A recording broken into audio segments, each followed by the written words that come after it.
Hello प्यारे साथियों, नमस्कार। स्वागत है सभी का अपनी सपनों की उड़ान की एक नई क्लास के अंदर। इस सीरीज के अंदर हम लोग वन रक्षक वनपाल के मॉडल पेपर पढ़ रहे थे।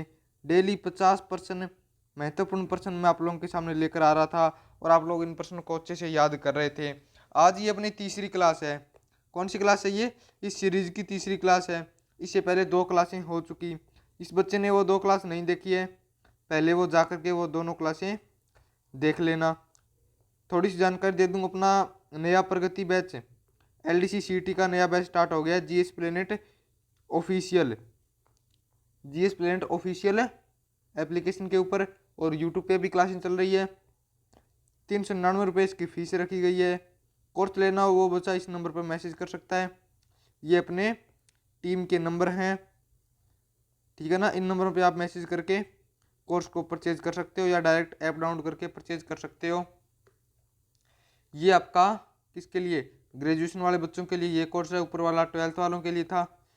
और अभी एक जानकारी थोड़ी और ले लेते हैं कि वन रक्षक वनपाल का व्हाट्सएप ग्रुप आप लोगों के लिए बना दिया गया है, जो कि बहुत ही फ़ायदा देगा आप लोगों को।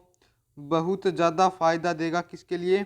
एग्ज़ाम के लिए। क्योंकि इस ग्रुप के अंदर एक तो महत्वपूर्ण प्रश्नों की पीडीएफ डाल दी जा रही है।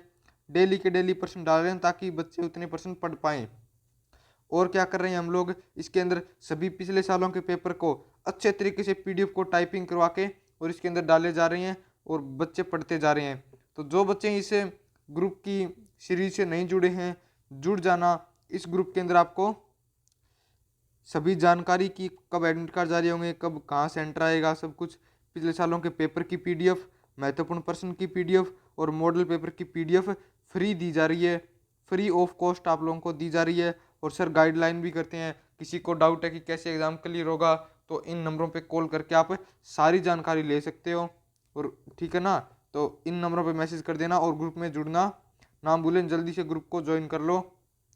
अभी देखते हैं आज की क्लास का अपना पहला प्रश्न। बहुत ही शानदार प्रश्न है अपना। अंटार्कटिका में प्रथम भारतीय स्थायी प्रयोगशाला को क्या नाम दिया गया? अंटार्कटिका में प्रथम भारतीय स्थायी प्रयोगशाला, उसको क्या नाम दिया गया था? दक्षिण गंगोत्री। क्या नाम दिया गया था दोस्तों? दक्षिण गंगोत्री नाम दिया गया था। प्रथम स्थायी प्रयोगशाला को क्या नाम दिया गया था? दक्षिणी गंगोत्री। याद कर लीजिए दोस्तों, इस प्रश्न को याद कर लीजिए। प्रथम स्थायी प्रयोगशाला को क्या कहा गया था? दक्षिणी गंगोत्री। दक्षिणी गंगोत्री। अगला प्रश्न, मैकमोहन रेखा देश के किन किन देशों के मध्य से गुजरती है? मैकमोहन रेखा। मैकमोहन रेखा कहाँ की है? मैकमोहन बता दो। भारत और चीन के बीच की सीमा को क्या कहते हैं? मैकमोहन। भारत और चीन के बीच की सीमा को मैकमोहन क्या कहते हैं? मैकमोहन। और भारत और पाकिस्तान के बीच की सीमा को क्या कहते हैं? ये चीज़ आप लोग बता दो। ये चीज़ आप लोग बता दो कि भारत पाक की सीमा को क्या कहते हैं?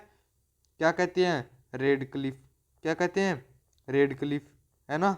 2% सर याद हो गए। 2% याद हो गए हमें। अगर पेपर में आता है तो ज़रूर सही करके आएंगे। भारत चीन की सीमा मैकमोहन, भारत पाकिस्तान की सीमा रेड क्लिफ। बिल्कुल। पृथ्वी की अपनी धुरी पर परिभ्रमण की दिशा क्या है? पृथ्वी पर अपनी धुरी पर परिभ्रमण की दिशा क्या है? पश्चिम से पूर्व है। अपनी धुरी पर परिभ्रमण कैसे करती है? पश्चिम से पूर्व की तरफ। पश्चिम से पूर्व की तरफ। पश्चिम से पूर्व। बिल्कुल सर, ये प्रश्न भी हमें याद हो गया। गलत नहीं करेंगे, गलत नहीं करेंगे। पश्चिम से पूर्व की तरफ अपनी धुरी पर परिभ्रमण करती है। महात्मा गांधी ने भारत में पहला सत्याग्रह कब और कहां से प्रारंभ किया? ये प्रश्न अपना पिछली क्लास के अंदर भी था। जिन बच्चों को याद है, जिन बच्चों को याद है जल्दी से चैट सेक्शन के अंदर लिख दो कि सर हमने पढ़ा था और मुझे याद रह गया। ये प्रश्न मैं दोबारा क्यों लेके आया? क्योंकि बहुत ही महत्वपूर्ण है। बहुत ज़्यादा महत्वपूर्ण प्रश्न है। स्क्रीनशॉट ले लो, स्क्रीनशॉट ले लो। कब किया था? सर 2% याद हो रहे हैं इस चीज़ से। कब किया था? 1917 में किया था। कब किया था? 1917 में। कहाँ किया था? चंपारण में। चंपारण में। जब गांधी जी अफ्रीका से लौटकर भारत आए थे तो आते ही पहला सत्याग्रह आंदोलन किया था चंपारण में 1917 के अंदर। चंपारण में किया था 1917 के अंदर। ठीक है दोस्तों।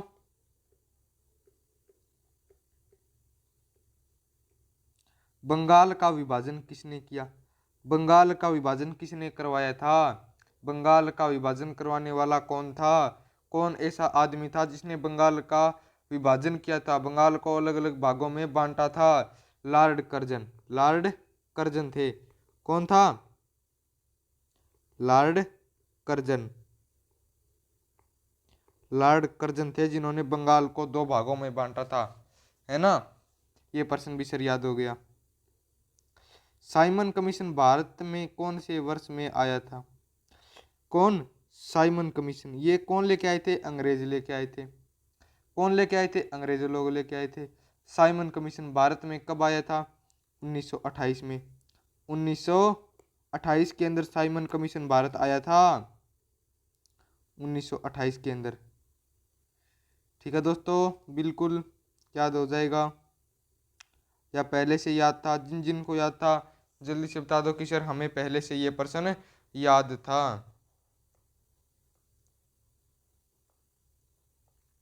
लोक देवता मल्लीनाथ जी कौन? मल्लीनाथ जी का मंदिर कहाँ स्थित है? तिलवाड़ा बाड़मेर, या नगला जहाज भरतपुर के अंदर, या फिर साथू गांव जालोर के अंदर, या फिर पांचोटा गांव जालोर के अंदर? मल्लीनाथ जी का मंदिर कहाँ स्थित है? मल्लीनाथ जी का मंदिर, सर जी मल्लीनाथ जी का मंदिर तिलवाड़ा में है। ये कौन बच्चा बता रहा है रे कि सर जी तिलवाड़ा में है? तिलवाड़ा बाड़मेर में है। तिलवाड़ा बाड़मेर में मल्लीनाथ जी का मंदिर है। जी बच्चे बिल्कुल इस प्रश्न को याद कर लेना, है ना। तिलवाड़ा बाड़मेर में मल्लीनाथ जी का मंदिर है। गदर पार्टी, ये लो जी, गदर, है ना। गदर पार्टी किसने स्थापित की थी? इसके संस्थापक कौन थे? गदर पार्टी के संस्थापक का नाम बताओ। गदर पार्टी के संस्थापक का नाम लाला हरदयाल। लाला हरदयाल। लाले कौन थे? लाला हरदयाल थे। लाला हरदयाल गदर पार्टी के संस्थापक थे भी। महाराणा सांगा ने इब्राहिम लोदी को किस युद्ध में पराजित किया था? किस युद्ध में हराया था? किस युद्ध में महाराणा सांगा ने इब्राहिम लोदी को हरा दिया था? इब्राहिम लोदी को हरा दिया था खातौली के युद्ध के अंदर। कौन से युद्ध के अंदर? खातौली के युद्ध के अंदर। कौन से युद्ध में? खातौली के युद्ध में महाराणा सांगा ने इब्राहिम लोदी को हरा दिया था। बिल्कुल बच्चे, ऑप्शन नंबर ए इसका सही उत्तर हो जाएगा।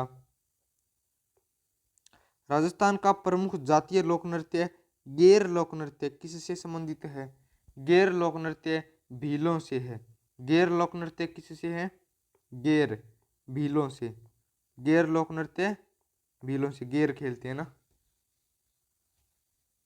भीलों से। गैर किससे है? भीलों से, बिल्कुल।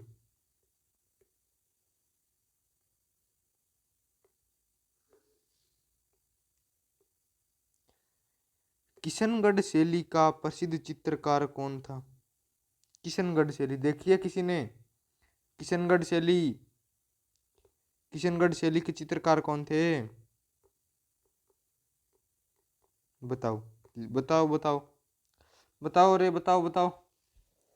किशनगढ़ शैली का प्रसिद्ध चित्रकार कौन था? कबूतरों बता दो। ओ मेरे कबूतरों, बताओ बताओ बताओ। कौन था? नागरीदास। किशनगढ़ शैली का चित्रकार कौन था? नागरीदास था। नागरीदास, है ना।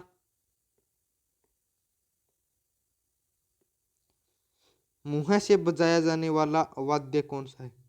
ऐसा कौन सा वाद्य यंत्र है रे लाडलो जिसको मुंह से बजाते हैं? जिसको मुंह से बजाते हैं? अलगोजा। अलगोजा किससे बजाया जाता है? मुंह से बजाया जाता है। अलगोजा देखा है किसी ने? अलगोजे को मुंह से बजाते हैं। देख लो भाई। मथेरन कला। कौन सी कला? मथेरन कला, जिसमें धार्मिक स्थलों एवं पौराणिक कथाओं पर आधारित देवी देवताओं के आकर्षक भित्ति चित्र व आकर्षक रंग से सजाने की कला होती है, वह किस क्षेत्र में प्रचलित है? कोटा, सिरोही, बीकानेर, जयपुर। बताओ कौन से क्षेत्र में मतलब ये मथेरन कला है? बीकानेर में। बीकानेर में मथेरन कला कहाँ है? बीकानेर के अंदर है। ऑप्शन नंबर सी।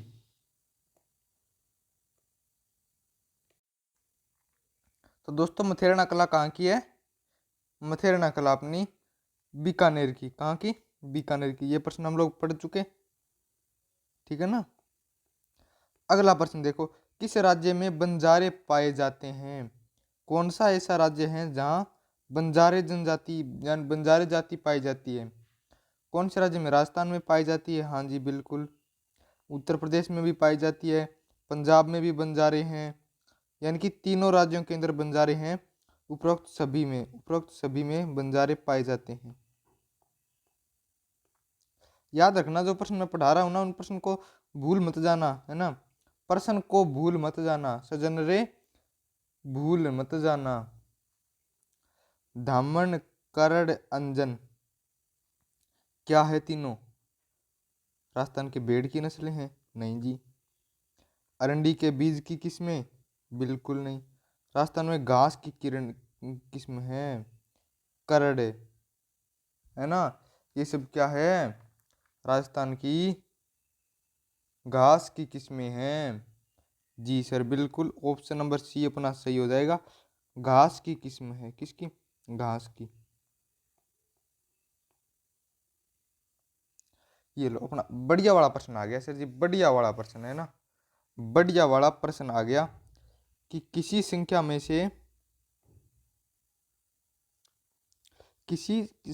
से 40 घटाया जाता है। मान लो संख्या x है, घटाया कितना? 40, तो वह संख्या स्वयं का 60% हो जाती है। कितना हो जाती है? स्वयं का 60%, है ना। संख्या कितनी है? यानी कि x माइनस 40 बराबर 0.60x, है ना। यही हो गया। घटा लो, x माइनस 0.60x बराबर 40, तो 0.40x इज इक्वल टू 40। क्या लिखा था हमने? 0.40x is equal to 40। x क्या हो जाएगा? 40/0.40x। x तो यहाँ रह गया, 0.40 ऊपर आके 100। कितना हो जाएगा दोस्तों? 100। ऑप्शन ए नंबर सही हो जाएगा। ऑप्शन नंबर ए। प्रथम 10 विषम संख्याओं का योगफल। प्रथम 10 विषम संख्याएं कौन कौन सी?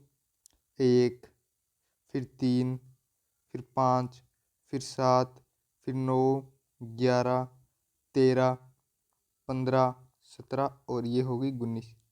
अब इनका कर दो सभी का जोड़ कर दो, इन सभी का।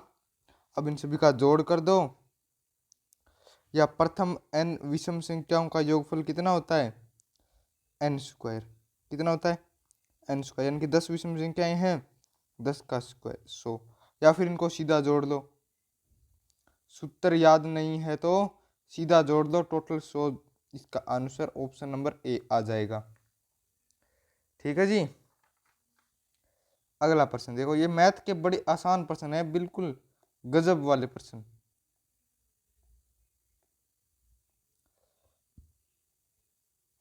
यदि एक पेट्रोल के मूल्य में 10% की वृद्धि हो गई तथा उसके बाद 10% की कमी कर दी जाए, पेट्रोल के मूल्य में कितनी प्रतिशत की कमी या वृद्धि होगी?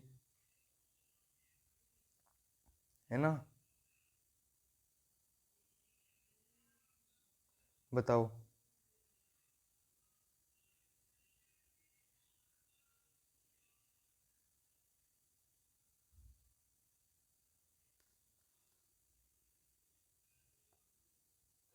पहले क्या की जा रही है, 10% की वृद्धि, तो कितना हो जाएगा 100 प्लस मतलब 10/100, यानी कि टोटल मूल्य कितना हो जाएगा अपना 110 रुपये हो जाएगा 10% वृद्धि करने पर। पहले 100 था, उसकी 100 की 10% वृद्धि कर दी, 100 की 10% वृद्धि कर दी है ना 110, फिर 10% की कमी कर दी, यानी कि कितना बचेगा 90। दोनों परिवर्तनों के बाद का मूल्य 110 है, इसकी कमी कर दो 90%, कितना बचेगा 99 रुपये। कितना 99, यानी कितने प्रतिशत की कमी हुई अपनी, 1% की कमी हो गई। कितने प्रतिशत की, 1% की। दोस्तों बिल्कुल समझ आ गया ना सभी को। चलो अगला प्रश्न देखो। एक वृत्त की त्रिज्या 50% बढ़ा दिया जाए। वृत्त की त्रिज्या है, इसको 50% बढ़ा दिया गया, 50% बढ़ा दिया गया, तो वृत्त के क्षेत्रफल में कितनी वृद्धि होगी। अगर 50% बढ़ा है यानी कि 1.5 गुनी हो जाएगी। क्षेत्रफल क्या होता है, πr²। पहले अगर r थी तो अब कितनी हो जाएगी 1.5r, इसका स्क्वायर। 1.5 का स्क्वायर करोगे 1.25 है ना, बाकी πr²। ये तो बच गया क्षेत्रफल। और वृद्धि कितने प्रतिशत की हुई, प्रतिशत निकालना है ना, ये तो अपना है गुणा, प्रतिशत निकालना है, भाग दे दो 100 का। भाग नहीं, प्रतिशत निकालना है अपने को, तो जितना आया है ना एक गुणनफल, इसका गुणांक 1.25, इसको गुणा कर दो 100 से, यानी कि 125% की वृद्धि हो गई, 125% की वृद्धि हो जाएगी। ऑप्शन नंबर सी इसका सही उत्तर है। अगर दर 4% अधिक होती तो किसी धन का प्रतिवर्ष साधारण ब्याज 12 रुपये अधिक मिलता, तो वह धन क्या है। ब्याज दर कितनी है 4% की, कितनी 4%, और टाइम कितना है 1 वर्ष, समय कितना दे रखा है 1 वर्ष का, है ना। साधारण ब्याज कितना है,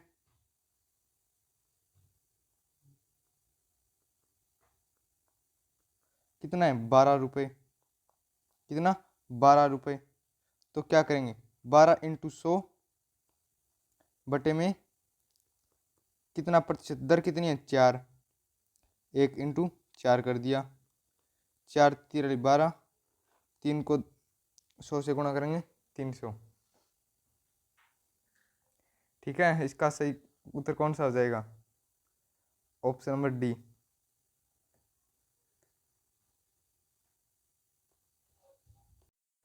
अब देखो अपना अगला प्रश्न, ये लो जी, ये आ गया अपना जीके का प्रश्न।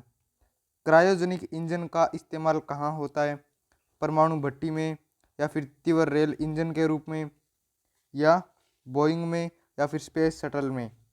किसके अंदर क्रायोजेनिक इंजन का इस्तेमाल किया जाता है, स्पेस शटल में। स्पेस शटल के अंदर क्रायोजेनिक इंजन का इस्तेमाल किया जाता है। विश्वव्यापी तापन के लिए क्या चीज उत्तरदायी है, carbon dioxide, carbon monoxide, nitrous oxide, या फिर नाइट्रोजन परऑक्साइड। कौन सी चीज विश्वव्यापी तापन के लिए उत्तरदायी है, क्या उत्तरदायी है सर जी, CO2 उत्तरदायी है। क्या CO2, यानी कि carbon dioxide, option number A. निम्न में से किस टेनिस खिलाड़ी को अगस्त 2015 में, कब, अगस्त 2015 में यूनिसेफ के सद्भावना दूत के रूप में नियुक्त किया गया। यूनिसेफ के दूत के रूप में कब किसे नियुक्त किया गया, Novak Djokovic, Roger Federer, Andy Murray, या फिर राफेल नाडाल। किसे नियुक्त किया गया था, नोवाक जोकोविक, नोवाक जोजोविक। ये प्रश्न हो गया अपना। अगला प्रश्न देखो, ये प्रश्न देखो अपना, है ना। ये प्रश्न देख लो। रिसर्च बैंक राजस्थान कार्यक्रम 2015 के मुख्य अतिथि कौन थे? नरेंद्र मोदी, अरुण चतुर्वेदी, अरुण जेटली या फिर राजनाथ सिंह? कौन थे? कौन थे इसके मुख्य अतिथि? अरुण जेटली। कौन थे? अरुण जेटली थे। ठीक, इन प्रश्न को नॉर्मल पढ़ लो, ये थोड़े मेरे को कम इंपॉर्टेंट लग रहे हैं, लेकिन चलो पढ़ तो लो इनको वैसे भी। प्रधानमंत्री नरेंद्र मोदी ने राजस्थान में कहां से मृदा स्वास्थ्य कार्ड योजना का शुभारंभ किया था? मृदा स्वास्थ्य कार्ड योजना का शुभारंभ कहां से किया गया था? सूरतगढ़ से। कहां से? सूरतगढ़ से किया गया था। बिल्कुल जी, बिल्कुल बच्चे, इस प्रश्न का आंसर क्या हो जाएगा? सूरतगढ़। राजस्थान में कितने शहरों को मिशन अमृत योजना, कौन सी योजना? मिशन अमृत योजना में शामिल किया गया है? कितने शहरों को शामिल किया गया है? 29 शहरों को।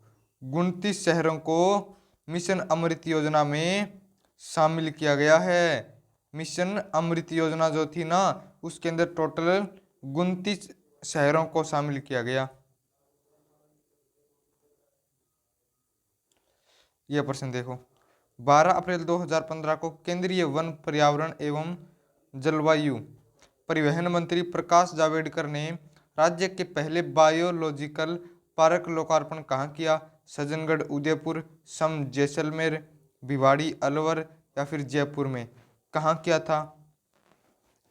कहाँ किया था? सज्जनगढ़, उदयपुर में। कहाँ किया था दोस्तों? सज्जनगढ़, उदयपुर के अंदर। सर समझ तो आ रहे हैं सारे प्रश्न, लेकिन याद करने पड़ेंगे। तो बच्चा जीके में तो यही तो होता है, जीके पूरा रटना ही पड़ता है, रटना ही पड़ता है जब तक आप पूरा इसको पढ़ नहीं लेते। और अब आपके एग्जाम के बच्चे हैं 15 दिन, और ये मैं सारी करवा रहा हूँ आपको इम्पोर्टेंट प्रीवियस ईयर पेपर,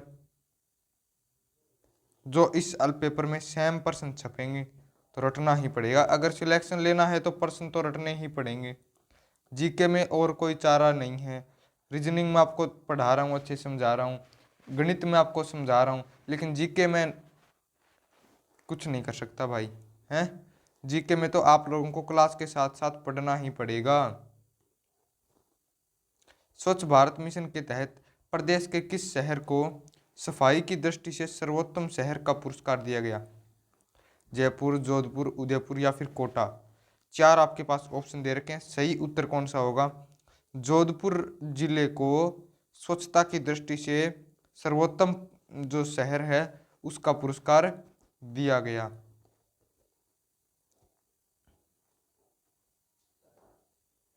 भारतीय अंतरिक्ष अनुसंधान संगठन इसरो ISRO ने भारत के सबसे बड़े संचार उपग्रह GSAT-6 का किस यान से सफल परीक्षण 27 अगस्त 2015 को किया था?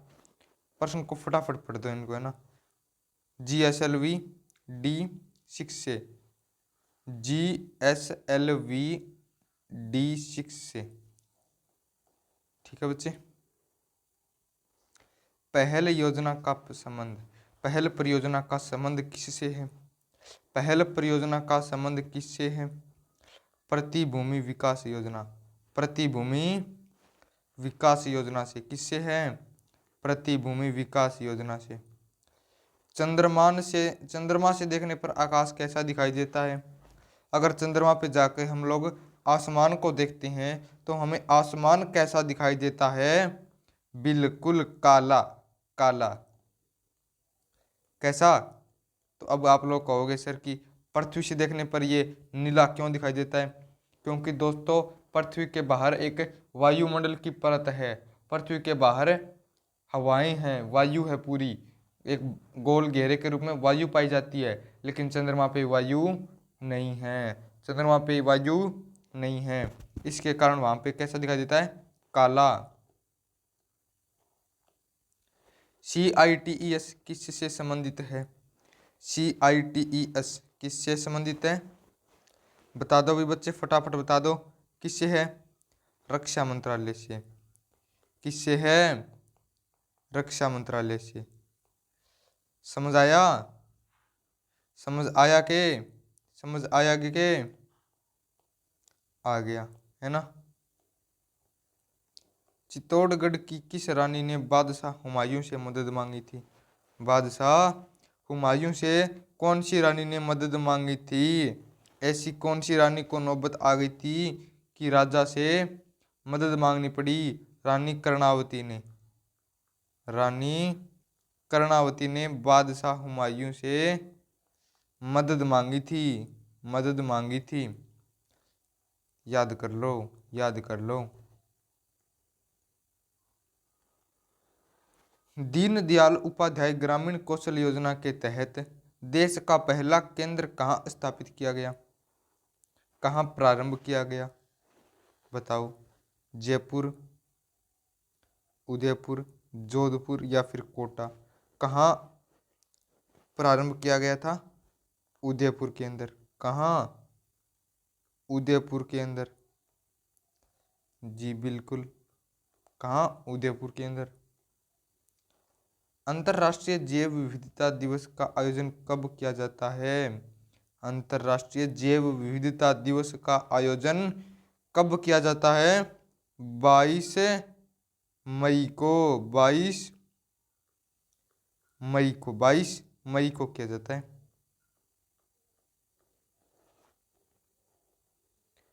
एक पीढ़ी से दूसरी पीढ़ी तक, एक पीढ़ी से दूसरी पीढ़ी तक आनुवंशिक गुणों को स्थानांतरित करने वाली संरचना क्या है?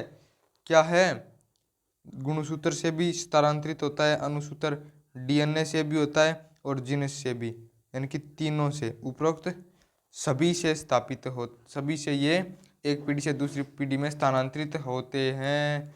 एक पीढ़ी से दूसरी पीढ़ी में स्थानांतरित होते हैं। बायोलॉजी का ये एक ठीक ठाक से लेवल का प्रश्न है। पानी की बाल्टी में जब हम पेंसिल को आधा या आंशिक रूप से डुबोते हैं तो वह हमें मुड़ी हुई दिखाई देती है। ऐसा किसके कारण होता है? परावर्तन, पेंसिल टेढ़ी होने के कारण? पेंसिल टेढ़ी तो नहीं होती। पूर्ण आंतरिक परावर्तन के कारण या फिर अपवर्तन के कारण? सर जी पूर्ण आंतरिक परावर्तन तो नहीं होता, ना ही परावर्तन होता। उसका क्या होता है? अपवर्तन होता है। अगर आपने फिजिक्स के अंदर ऑप्टिक्स चैप्टर क्लास 10 में, अगर साइंस में प्रकाश चैप्टर अगर आप लोगों ने पढ़ा है तो आपको ये प्रश्न गलत नहीं होगा। अगर उस टाइम अगर आपने अच्छे से नहीं पढ़ा था तो अब थोड़ा ध्यान से देख लो इसको कि किसके कारण होता है? अपवर्तन के कारण। किसके कारण? अपवर्तन के कारण। लाफिंग गैस कौन सी है? ऐसी गैस जिसको मतलब अंदर ग्रहण करने के बाद आदमी को हंसी आती है, आदमी लाफ करता रहता है, यानी कि हंसता रहता है। ऐसी कौन सी गैस है? इसको लाफिंग गैस भी बोलते हैं। कौन सी है? नाइट्रस ऑक्साइड ऐसी गैस है जिसको अगर आदमी अपने शरीर के अंदर ग्रहण कर ले तो फिर वह हंसता रहता है, फिर वह कई देर तक हंसता रहता है। फलों को कृत्रिम रूप से पकाने में प्रयोग होने वाली गैस? ऐसी गैस जो फलों को कृत्रिम रूप से पकाती है, कृत्रिम रूप से पकाती है, ऐसी गैस कौन सी है? एथिलीन। कौन सी है? एथिलीन है। जी बिल्कुल। कौन सी गैस है? एथिलीन। प्रकाश तरंग की प्रकृति क्या होती है? सर जी ये तो आप साइंस के प्रश्न लेके आ गए। अरे बच्चों लेके तो साइंस के आए हो, लेकिन प्रश्न तो वो हैं जो आपके एग्जाम में आने वाले हैं। एग्जाम में आने वाले हैं, प्रश्न को पढ़ लो। प्रकाश तरंग की प्रकृति क्या होती है? अनुप्रस्थ। क्या होती है? अनुप्रस्थ। याद कर लो। प्रकाश तरंग की प्रकृति अनुप्रस्थ। प्रकाश तरंग की प्रकृति अनुप्रस्थ होती है। फॉरेस्ट गार्ड मॉडल पेपर, अच्छा जी, है ना। परमाणु भट्टी में नियंत्रक छड़ें किस चीज़ की बनी होती है? नियंत्रक छड़ें किस चीज़ की बनी होती है? कैडमियम, यूरेनियम, ग्रेफाइट या फिर प्लूटोनियम? किसकी बनी होती है? कैडमियम। किस चीज़ की बनी होती है छड़ें? कैडमियम की। किसकी? कैडमियम की। सामान्य दृष्टि से वयस्क के लिए सुस्पष्ट दर्शन की अल्पतम दूरी होती है लगभग कितनी होती है? 25 सेंटीमीटर, है ना? कितनी होती है? यानी कि 25 सेंटीमीटर दूर से अगर हम अपनी आंख से, ये अपनी आंख है, ये कोई चीज़ रखी है, अगर 25 सेमी दूरी है तो उस चीज़ को हम लोग सुस्पष्ट यानी कि अच्छे से देख सकते हैं। मिनिमम कितनी दूरी होनी चाहिए? 25 सेंटीमीटर की दूरी होनी चाहिए। 1 जनवरी 2014 से जन्म एवं मृत्यु की घटनाओं का ऑनलाइन पंजीकरण वेब पोर्टल का प्रारंभ किया गया, वह किस नाम से है? उसका नाम बता दो।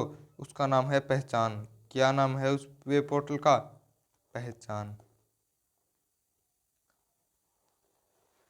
पंचायती राज संस्थाओं को स्वशासित संस्थाओं के रूप में विकसित करने के लिए 24 अप्रैल 1993 को निम्न में से कौन सा संविधान संशोधन विधेयक लागू किया गया? कौन सा संविधान संशोधन विधेयक लागू किया गया था? कौन सा किया गया था? 73वां संविधान संशोधन अधिनियम।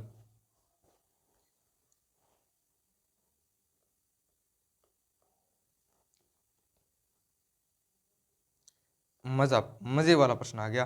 राजस्थानी भाषा का सबसे समृद्ध साहित्य, राजस्थानी भाषा का सबसे समृद्ध साहित्य किसका है? चारण साहित्य। कौन सा साहित्य?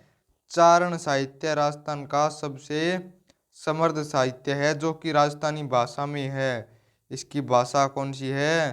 राजस्थानी भाषा के अंदर ये साहित्य है। बिल्कुल सर, चारण साहित्य। राज्यपाल को पद की शपथ किसके द्वारा दिलाई जाती है? राज्यपाल को नियुक्त होने के बाद उसकी पद की शपथ कौन दिलाता है? उच्च न्यायालय के मुख्य न्यायाधीश। कौन दिलवाता है? उच्च न्यायालय के मुख्य न्यायाधीश दिलवाते हैं। उच्च न्यायालय के मुख्य न्यायाधीश दिलवाते हैं। निम्नलिखित में से कौन सा आयोग संवैधानिक निकाय नहीं है? संवैधानिक निकाय नहीं है। कौन सा आयोग है? नीति आयोग है। कौन सा आयोग है? नीति आयोग है। कौन सा आयोग? नीति आयोग।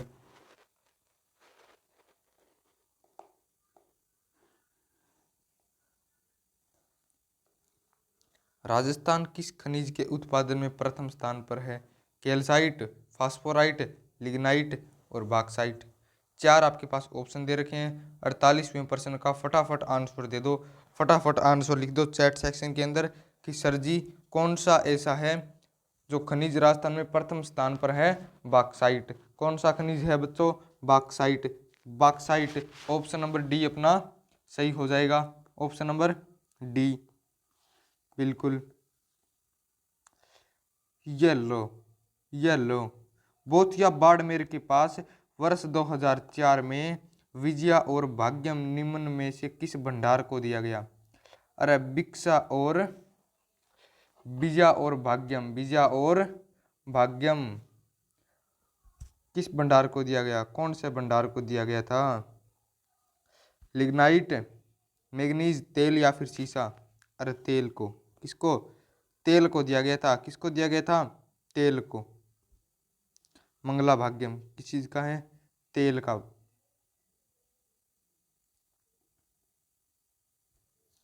आज की क्लास का अंतिम और शानदार प्रश्न, ग्लास सिरेमिक हब की स्थापना कहाँ की गई है? ग्लास सिरेमिक हब की स्थापना कहाँ की गई है? नीमराना में। कहाँ? नीमराना में की गई है। कहाँ की गई है? नीमराना में की गई है। कहाँ? लाडलो, नीमराना के अंदर ग्लास सिरेमिक हब की स्थापना करी गई है। करी गई है। अब देखो दोस्तों, कुछ महत्वपूर्ण जानकारी मैं आप लोगों को देता हूँ। ये हो गया ना अपना पूरा। अब देखो स्टार्टिंग में आ जाओ।